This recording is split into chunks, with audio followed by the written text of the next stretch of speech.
This was the most evil man ever. During the 1960s, there was a real estate agent named Phil E. Cheese, who was a local celebrity in the Rhode Island area.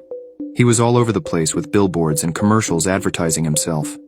But Phil had one big secret. It was that he wasn't actually a real estate agent. It was a decoy to lure his victims into his own home. He was getting away with it for years, until he met a newlywed couple named Mick and Crystal Beth. On October 18, 1966, they had a scheduled house visit with Phil, but they had no idea they were walking into a life-changing moment.